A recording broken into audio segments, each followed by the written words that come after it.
चालू नहीं है। कौले मोहम्मद कौले खुदा फरमान न बदला जाएगा। है कौले मोहम्मद कौले खुदा फरमान न बदला जाएगा। बदलेगा जमाना लाख मगर कुरान न बदला जाएगा। हाज़रीन गिरामी, तिलावत कलामुल्लाह शरीफ से महफिल का आगाज़ हो रहा था और मैं ये सोच रहा था कि अल्लाह ताला ने दुनिया में बेशुमार अंबिया भेजे और सबको कोई न कोई मौजज़ा दिया, लेकिन अपने महबूब सरकारे दो आलम सल्लल्लाहु अलैहि वसल्लम को वो मौजज़ा दिया जो कुरान की शक्ल में क़यामत तक बाकी रहेगा। तमाम फ़िरका परस्त ताकतें और तमाम कुफ़ार इस बात को बढ़ाते हैं, ये आवाज़ लगाते हैं कि कुरान से ये आयतें निकाल दी जाएं, लेकिन दुनिया का कोई भी कलाम सुनिए, आपको वो सुकून, वो रूहानी सुकून आप लोगों को नहीं मिलेगा। ये इस बात को सिर्फ मुसलमान नहीं, गैर मुस्लिम भी तस्लीम करते हैं कि जब कुरान की तिलावत होती है या अजान की आवाज़ आती है तो जो सुकून मिलता है वैसा सुकून किसी और कलाम और आवाज़ को सुनकर नहीं मिलता। आज की इस महफिल का आगाज़ तिलावत कलामुल्लाह शरीफ से हो गया है। तिलावत कलाम रब्बुल आलमीन के बाद ज़िक्र रहमतुल्लिल आलमीन का सिलसिला आगे बढ़े या वो सिलसिला शुरू हो, उससे कबल मैं हज़रत मौलाना मुनव्वरुज़्ज़मा साहब से गुजारिश करूँगा कि हज़रत वाला माइक पे तशरीफ़ लाएँ और अपने कीमती कलिमात से हम सबको महज़ूज़ फरमाएँ। मैं बहुत अदब एहतराम के साथ इमाम व ख़तीब हज़रत मौलाना मुनव्वरुज़्ज़मा साहब से गुजारिश कर रहा हूँ कि वो माइक पे तशरीफ़ लाएँ और अपने कीमती कलिमात से हम सबको महज़ूज़ फरमाएँ। बिस्मिल्लाहिर्रहमानिर्रहीम नहमदुहु व नुसल्ली अला रसूलिहिल करीम अम्मा बाद अऊज़ु बिल्लाहि मिनश शैतानिर रजीम बिस्मिल्लाहिर्रहमानिर्रहीम मसलुल्लज़ीना युनफ़िक़ूना अम्वालहुम फ़ी सबीलिल्लाहि कमसलि हब्बतिन अंबतत सबअ सनाबिल फ़ी कुल्लि सुंबुलतिन मिअतु हब्बह वल्लाहु युज़ाइफ़ु लिमन यशा वल्लाहु वासिउन अलीम। सदक़ल्लाहुल अज़ीम। मोहतरम हज़रात, बार बार ऐलान के ज़रिए आपको ये मालूम हो चुका है कि आज का चंदा हज़रत मौलाना मुफ्ती फ़हीम अख्तर साहब कासमी दामत बरकातुहुम के मकान पर है और इस मजलिस का और इस महफिल का आगाज़ भी हो चुका है। बार बार आपसे गुजारिश की गई कि आप हज़रात जो दूर दराज इधर उधर खड़े हुए हैं वो आ कर के यहाँ बैठें, लेकिन देखिए एक मिजाज सा हमारा बन गया है कि हम ये समझते हैं कि बोलने वाला बोलता रहेगा, हम जो कर रहे हैं वो करते रहें। कुरान करीम की तिलावत हो रही है लेकिन जो लोग जहाँ खड़े थे वहीं खड़े रह गए। हालांकि कुरान करीम का ये अदब था कि जब उसकी आवाज़ कानों तक टकराए और जब कारी कुरान की तिलावत शुरू कर दे, आपको अगर वहाँ रहना है तो अदब के साथ बैठ कर के सुनिए।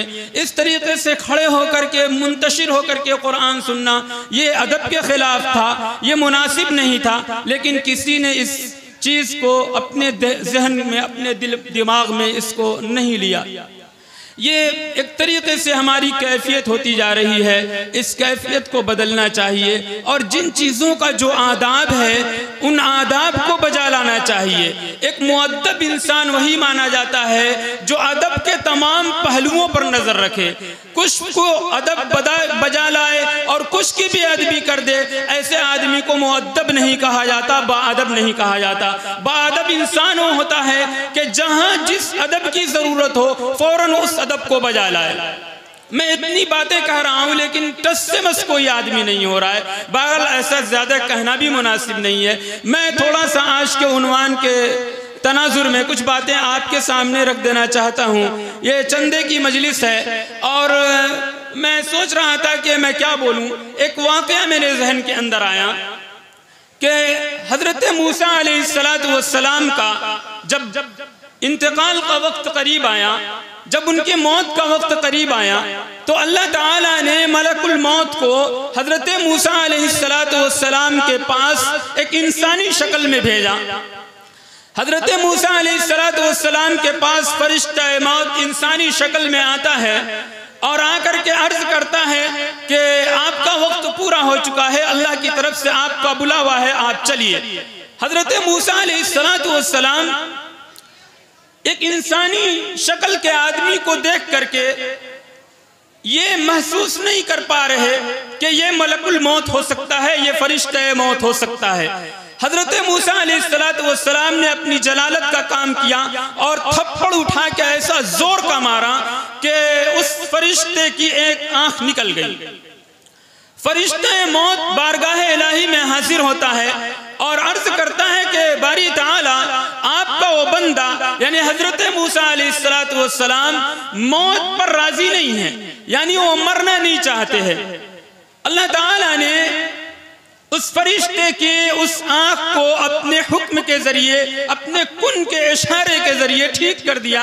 चूंकि फरिश्ता बशरी शक्ल में आया था, इंसान की शक्ल में आया था और इंसानियत और बशरियत का तकाजा यह था कि उस जोर के थप्पड़ को बर्दाश्त न कर पाए और उसकी आंख मजरूह हो जाए और जख्मी हो जाए, और ऐसा हो के रहा। लेकिन अल्लाह ताला ने अपने हुक्म से फौरन उसकी आंख दुरुस्त कर दी और फिर हुक्म दिया कि दोबारा फिर हजरत मूसा अलैहिस्सलाम के पास जाओ और जाकर के अर्ज करो कि अल्लाह ताला ने आपको बुलाया है, आपका वक्त पूरा हो चुका है। अब जो ही वो फरिश्ता मार खा के वापस निकला, इधर हजरत मूसा अलैहिस्सलाम को तनब्बुह हो गया। हजरत मूसा अलैहिस्सलाम ने ये समझ लिया कि अगर ये इंसान होता और थप्पड़ पड़ते ही मेरी आंखों के सामने से ओझल हो जाता, गायब हो जाता, ऐसा नहीं हो सकता था। अगर वो इंसान होता तो मार खाने के बाद रोता भी लगता, मेरे पास रहता, मन्नत समाजत करता, लेकिन जो ही मैंने थप्पड़ मारा वो तो मेरी नजरों से गायब हो गया और मैं देख भी नहीं रहा कि वो कहाँ था, कौन था, कहाँ क्यों आया था। हजरत मूसा अलैहिस्सलाम समझ गए कि ये तो शायद कोई दूसरी बात लगती है, ये कोई आसमानी बात लगती है। और उधर अल्लाह ताला ने हुक्म फरमाया कि तुम फिर जाओ और जाकर के कहो कि अल्लाह रब्बुल आलमीन ने आपको बुलाया है। तब तक वो फरिश्ता फिर हाजिर खिदमत हो जाता है और अल्लाह ताला ने फरिश्ते से ये कहा कि हजरत मूसा से जाके ये कहो कि अगर आप दुनिया के अंदर अभी जिंदा रहना चाहते हैं, आप मेरे पास आना नहीं चाहते, अभी मेरी मुलाकात नहीं चाहते, तो फिर ऐसा करें कि एक बैल, एक बैल और एक गाय के जिस्म के ऊपर अपना हाथ रख दें और उस हथेली और उंगलियों के नीचे बैल के जितने बाल आ सकते हैं उन हर एक बाल के एवज में मैं आपकी जिंदगी 100 साल की बढ़ा दूंगा। हर बाल के बदले 100 साल की जिंदगी आपकी बढ़ा दूंगा। अंदाजा लगाया जा सकता है कि हथेली के नीचे कितने 100 और कितने हजार बाल आ सकते हैं। अल्लाह ताला ने फरमाया कि जाके कहो कि अगर आप अभी मुलाकात नहीं चाहते तो एक बैल के जिस्म पे हाथ रखें और आपकी हथेली के नीचे जितने बाल आ जाएंगे उन सब के बदले 1000 साल आपकी जिंदगी बढ़ा दी जाएगी। फरिश्ता आकर के अर्ज करता है कि बारी ताला ने आपको बुलाया है। हजरत मूसा अलैहिस्सलाम ने कहा कि जी हाँ, और मैं इसके पहले समझ नहीं सका कि तुम मलकुल मौत हो। फरिश्ते ने कहा कि हजरत मूसा अलैहिस्सलाम अल्लाह ताला ने एक बात अर्ज की है, वो ये कि आप एक गधे बैल के ऊपर हाथ रख दें, आपके हाथ के और हथेली के नीचे जितने बाल आ जाएंगे उन सब के बदले 1000 साल आपकी जिंदगी बढ़ा दी जाएगी। हजरत मूसा अलैहिस्सलाम ने जो कहा वो असल बात मैं आपको बतलाना चाहता हूँ। हजरत मूसा अलैहिस्सलाम ने कहा कि जरा एक बार अल्लाह ताला से बात कर लो और पूछो कि बारी ताला अगर मैं बैल के ऊपर हाथ रख देता हूं और उसके बदले में मेरी उतनी जिंदगी बढ़ा दी जाती है तो फिर उसके बाद क्या होगा, उसके बाद क्या होगा, अंजाम क्या होगा, नतीजा क्या होगा। अल्लाह ताला से फरिश्ते ने बात की। अल्लाह ताला ने फरमाया फिर नतीजा ये होगा कि उतनी जिंदगी गुजारने के बाद तुम्हें फिर मेरे पास आना है, यानी मौत के मुंह में जाना है। हजरत मूसा अलैहिस्सलाम ने कहा कि जब फिर नतीजा वही है, अंजाम वही है और इस तमाम कार्रवाइयों का हासिल यही है कि मुझे मरना ही है, तो फिर 1000, 10,000, 20,000 साल जीने से क्या फायदा, आज भी मैं चलने के लिए तैयार हूं। मैं इस वाक़े से आज हाज़रीन को यह बतलाना चाहता हूं कि बिल आखिर हर आदमी को एक न एक दिन इस दुनिया से जाना है। हर आदमी को ये दुनिया छोड़नी है, चाहे जो जितना भी जी ले, जितनी उसकी जिंदगी हो, 100 साल हो, 1.25 100 साल हो, 80 साल, 70 साल, 60 साल, जिसकी जो जिंदगी मुतय्यन है, हर हाल में वो जिंदगी के लम्हात गुजार करके आदमी को अल्लाह ताला के पास जाना है। और वहाँ फिर काम आने वाली चीज़ें क्या हैं? वहाँ काम आने वाली चीज़ें जो अल्लाह ताला के नाम की इबादतें कर ली गई और जो अपने मालों का सदका और खैरात कर लिया गया, अल्लाह के नाम पर गरीबों, यतीमों, मुहताजों, फ़कीरों, दीनी कामों में लगा दिया गया, वही वहाँ पर काम आने वाला है। तो फिर आदमी को यह सोचने से फायदा क्या है कि मैं अपनी दौलत को समेटे रहूं, फिर कभी वक्त आएगा तो फिर मैं उसको खर्च कर लूंगा। नहीं, आखिर नतीजतन मरना ही है एक दिन, और मौत का वक्त किसी को मालूम नहीं, तो फिर तसाहुली अच्छी चीज नहीं है। इसलिए ऐसे मौके जब हाथ आ जाएं कि जब वहां खर्च करने का माहौल हो, जब वहां चंदा वसूला जा रहा हो मस्जिद की तामीर के लिए, मदरसे की तामीर के लिए, या किसी गरीब और यतीम की मदद करने के लिए, या किसी मुहताज और परेशान हाल की मदद करने के लिए, तो फिर ऐसे मौके को अपने हाथ से नहीं जाने देना चाहिए, बल्कि जो भी मैसर आ जाए उस कार्य खैर में हिस्सा ले लेना चाहिए, ताकि मरने के बाद अल्लाह ताला के यहाँ हमारे नामे आमाल में कुछ नेकियां मौजूद रहें।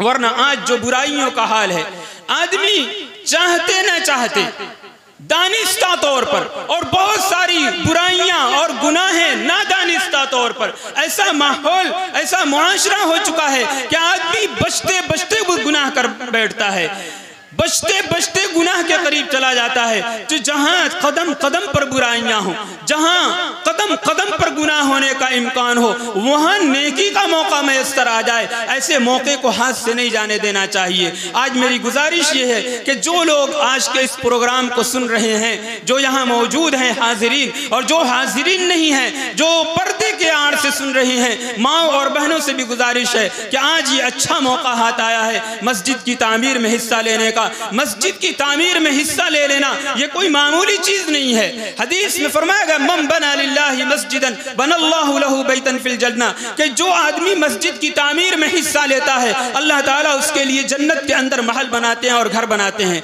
हम अपनी मस्जिद की तामीर में 100 रुपये खर्च करेंगे, अल्लाह ताला वहाँ हमारे लिए एक महल तामीर करेंगे, एक घर बनाएंगे।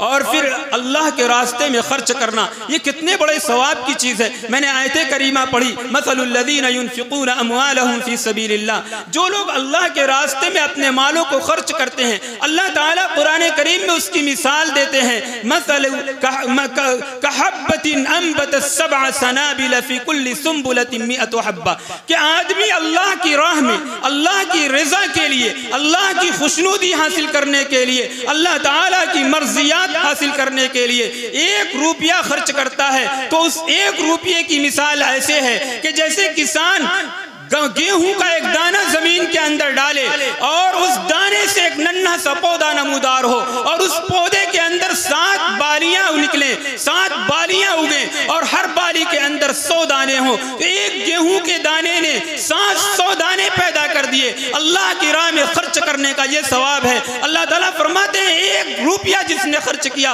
वो 700 रुपये खर्च करने के बराबर होगा। और इसके बाद अल्लाह ताला फरमाते हैं वल्लाहु युज़ाइफु लिमन यशा, अल्लाह ताला जिसके बारे में चाहे कि वो उसको इससे भी ज्यादा अजर दे दे, तो अल्लाह ताला इससे भी ज्यादा अजर दे सकता है। वल्लाहु वासिउन अलीम, अल्लाह ताला वुसअत वाले हैं और अल्लाह ताला जानकार हैं, जानने वाले हैं। अल्लाह ताला जानते हैं किसने किस खुलूस के साथ खर्च किया है। हो सकता है किसी का खुलूस अल्लाह ताला के यहाँ इतना बुलंद हो कि उसे 700 से ज्यादा नेकियां 1 रुपये के बदले में दी जाए। अल्लाह ताला ने उस ऑप्शन को बिल्कुल बाकी रखा और फरमाया क्या वल्लाहु युज़ाइफु लिमन यशा, अल्लाह ताला किसी के बारे में चाहे कि 700 से ज्यादा नेकियां दे तो उसको 700 से ज्यादा नेकियां मरहमत फरमाएंगे।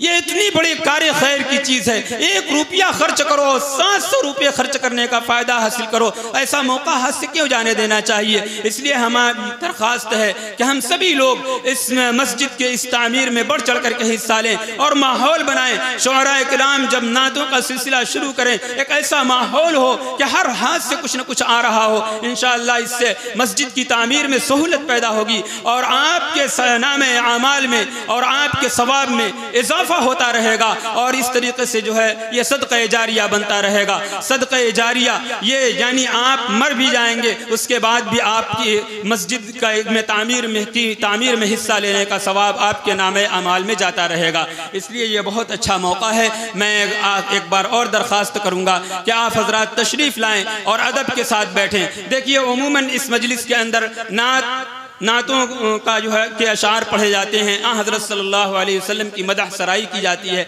सहाबे इकराम की शान में मदहिया अशार पढ़े जाते हैं। तो जब भी हज़रत सल्लल्लाहु अलैहि वसल्लम का नामी आए, आप जो है ज़ुबान से सल्लल्लाहु अलैहि वसल्लम और इसी तरीके से सुभान अल्लाह, माशा अल्लाह, अल्हम्दुलिल्लाह वगैरह पढ़ते रहें। आपके सवाब में जो है इजाफा होता रहेगा और पढ़ने वालों को हौसला मिलता रहेगा। बस मैं इन चंद गुजारिशात के बाद अपनी बात ख़त्म करता हूँ। देर हो रही है, प्रोग्राम को आगे बढ़ाया जाए। व आखिर दावाना अल्हम्दुलिल्लाहि रब्बिल आलमीन।